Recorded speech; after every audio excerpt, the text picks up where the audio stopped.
Hello बच्चों, JEE main face 1 अब over हो गया है और बहुत सारे बच्चे थोड़े से निराश हैं कि यार अच्छा परसेंटाइल नहीं आया। तो मेरा मानना है बच्चों, जेई मेन फेस 1 और फेस 2 बनाया इसलिए गया है कि हम एक जो फेस 1 था वो एक रिहर्सल की तरह उसको माने।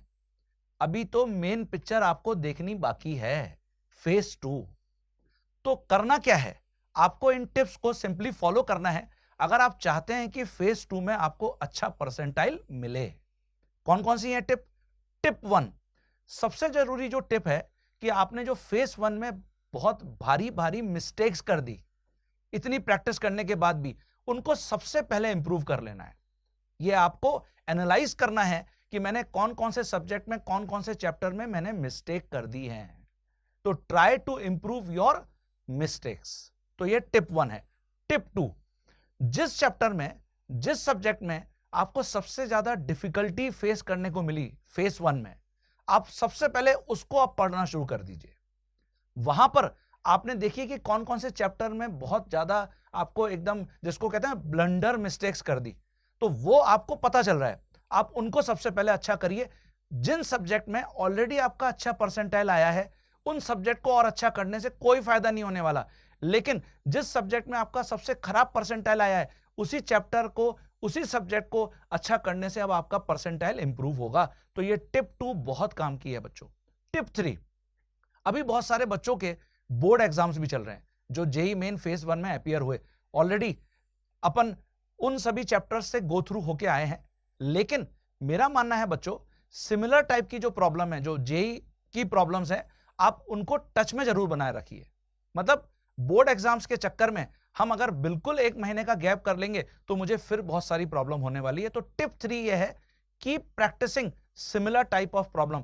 अगर तुमने हर दिन 10 प्रॉब्लम भी बना ली एक सब्जेक्ट में, मतलब तीनों सब्जेक्ट मिलाकर 30 प्रॉब्लम भी बना ली under the time limit of 1 hour, तो आप प्रैक्टिस अपनी मेंटेन कर पा रहे हैं, आप उन सब्जेक्ट या उन टॉपिक के टच में बने रह पा रहे हैं, और ये जो एक महीने का बोर्ड एग्जाम के कारण गैप मिला है ये भी नहीं होगा। सेम मुझे लगता है कि जो 12th पास बच्चे हैं उनको भी करना चाहिए।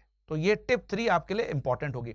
टिप 4, अपने ऊपर टाइम प्रेशर बनाइए।